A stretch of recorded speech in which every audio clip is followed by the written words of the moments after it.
Bonjour, l'explosion créative de Londres est née avec le boom des années 90.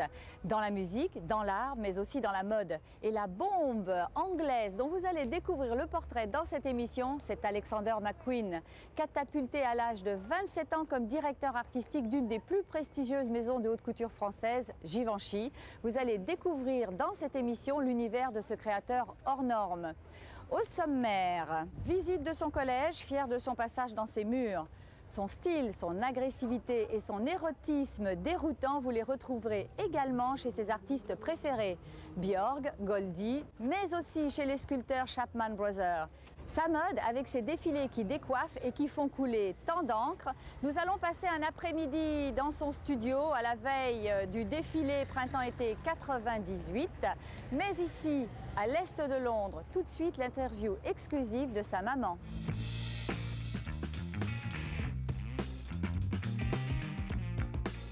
How was he? Lovable, impish, and always smiling and laughing.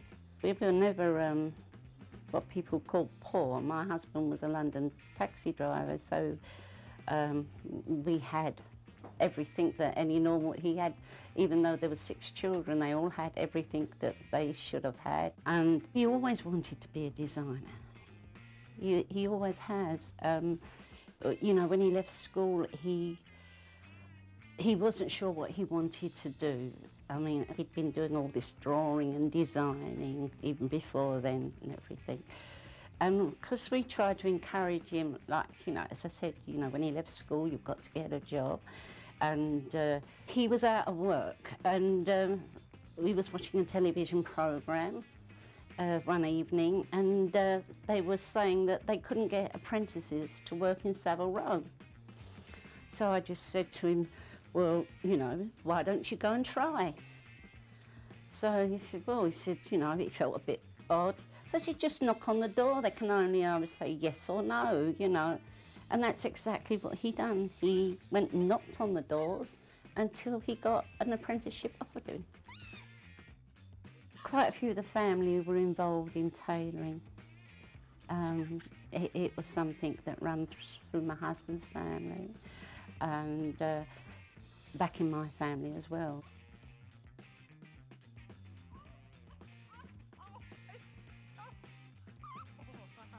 He was far from a bad boy.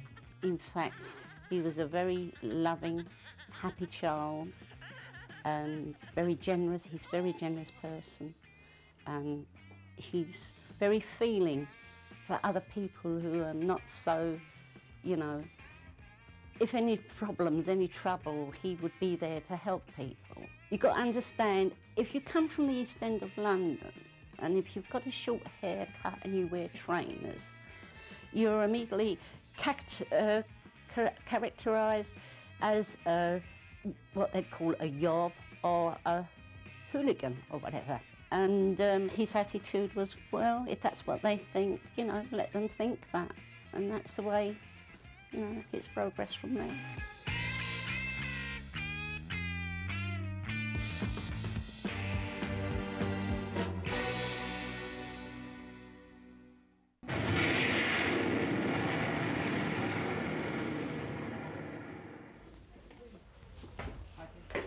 Alexandre, où sommes-nous ici et qu'est-ce que signifie pour toi East London, dont on parle tant? I was brought up around here. This is where I come from. And I went to school around here. My family lives around here for generations, for about 300 years. Just at the back of here is Spitalfields, where my first ancestors originally settled, be it from my father's side from Scotland, and even some of my mother's side, and the French Huguenots settled at the back of here, the silk weavers, who one of my father's relatives married a French Huguenot. Her name was Sarah Valles. I don't know, it just seems like an honest place around here. You know where you stand. if you know what I mean. If someone's going to mug you, they tell you before they do it. I'm only joking. I mean, I've lived, you know, when I was at college, I lived everywhere in London, east, south, north and west. But I don't like anywhere else in London. I don't feel at home more than I do here. It was all right. It wasn't a fantastic time. I wasn't very good at school. I was always drawing clothes in every lesson, in science, in biology, and but I used to enjoy art most, the arts classes, yeah.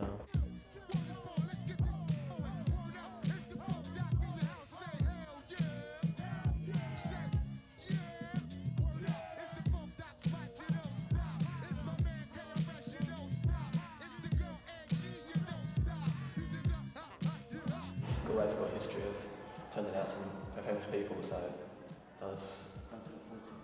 Yeah. You two could be famous if you come from Rugby, so.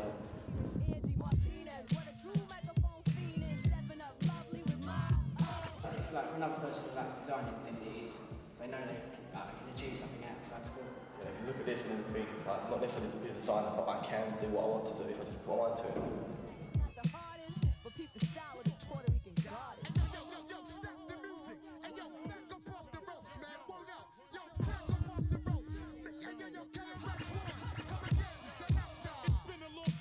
I think what you learn is you do it your own way.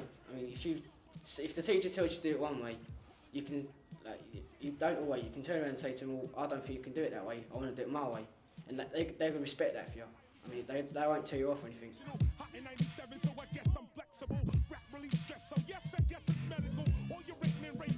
Yeah, there's not a lot of friction in this school between the different cultures, because it seems to blend in really well, because coming from this area, you used to being in a mix of people, so you can get on with everyone that comes to this school. I think you like living here, because here, people take you for what you are. If you build yourself up, then you just come crashing down to reality.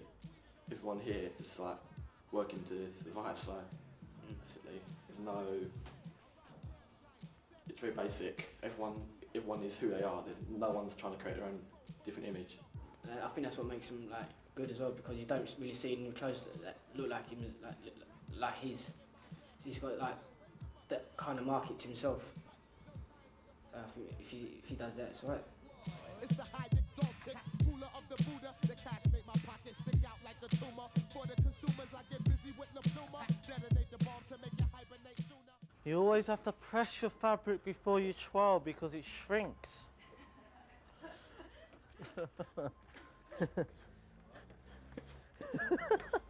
Where did you start? Here? Alexander McQueen Label? Yes. Yeah, just not far from here. This is my second studio. I used to work in Hoxton Square, which is next door to the Blue Note. And I used to live above my studio. And my bedroom was like from where I am to you, where people used to queue up. And so I had like jungle and, you know, bass lines going boom, boom, boom, boom, boom. So like in my head, like till 5 o'clock in the morning, it used to drive me crazy. How do you start to think about this first fashion show? It was in your mind for a long time, or it was... My very first one? Yes. Well, before I went to St Martin's, I'd worked with all the other designers. And in London, when I first started, there was nothing much happening. I mean, because in Paris you had Martin Margiela was really big and everyone was doing deconstruction. And after I left college, I went to Paris to look for work like every student does. And I went to see Martin, but he couldn't afford to pay me. And then I went to Gaultier, and then there was some nasty queen on the front door, Gaultier. And I thought, fuck this. I was supposed to be there for 5 days. I was back in 5 hours. I didn't even stay in Paris for 5 days. I was back the same day. Because there was no one else I wanted to work for, apart from Margiela and Gaultier. And, but then I come back to London and I thought, well, can't sit around and do nothing, and so I just did it. But it was. What about money? Because when you start, you have to buy fabrics and. I survived on unemployment benefit, and I bought all my fabric. I bought all my fabrics with my doll money, and I went round to my parents for baked beans and tins of soup and things like that.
Dominant.